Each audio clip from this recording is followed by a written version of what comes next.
Money. Ugh, it is one of the toughest, most loaded topics for any couple to talk about, right? It's just packed with emotion, stress, and all these personal values we don't even realize we have. But what if those really hard conversations could actually bring you closer together?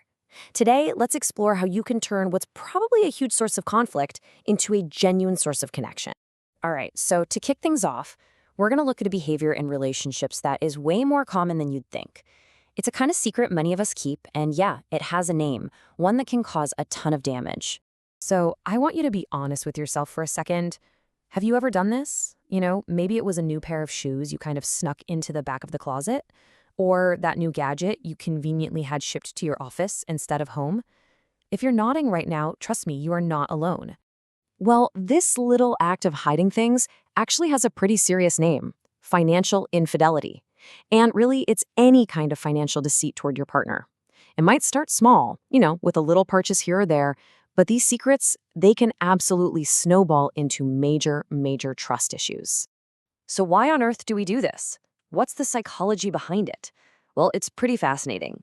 A 2021 Harris poll looked into this, and the number one reason, by a long shot, isn't something malicious. It's simply the fear of a partner's disapproval. So think about that. It's not really about the money itself.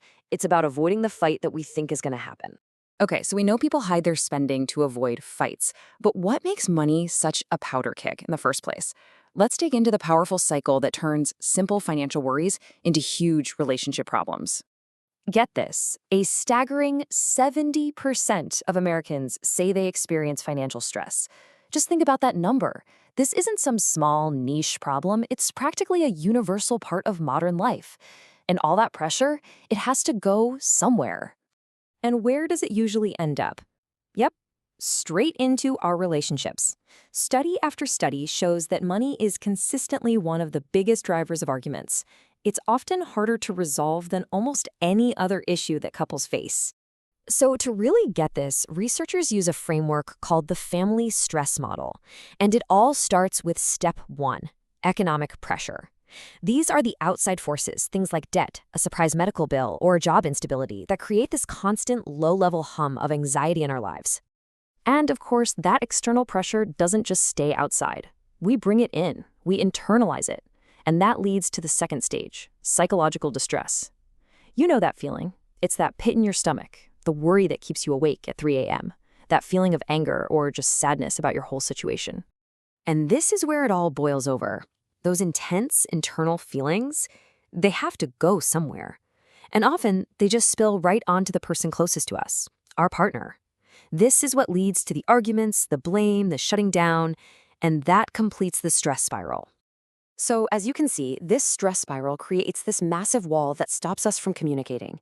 In fact, it triggers two really powerful psychological effects that make talking about money feel almost impossible, right at the moment we need to talk about it the most. And here is the central paradox, the really crazy part of all this. The more stressed we are about money, the less likely we are to actually talk about it. Why? Well, because we start to believe that the fights are just unsolvable. It feels so much easier to just avoid the topic completely than to have what feels like the same endless, unwinnable argument over and over again.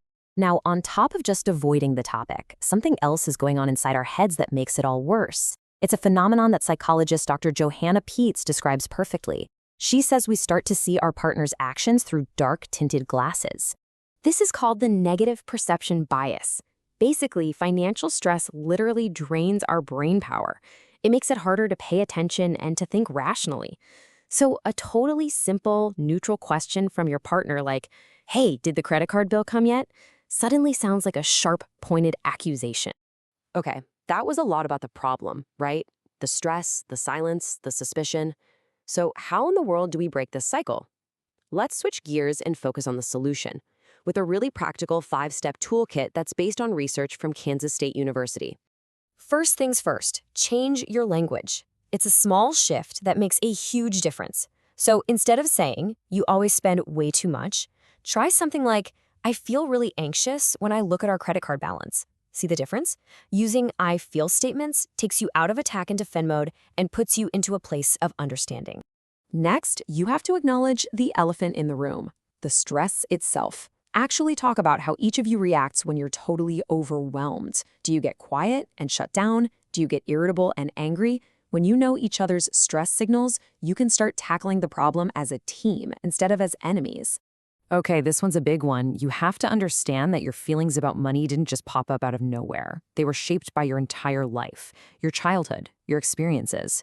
Maybe you're a super saver because you grew up with a lot of financial insecurity. Or maybe your partner's a spender because they truly value experiences over just having stuff. You know, a really powerful way to start this conversation is to ask each other this one simple question. What is your earliest memory of money? Was it getting an allowance at a piggy bank? Hearing your parents argue? Getting a special birthday check from your grandma?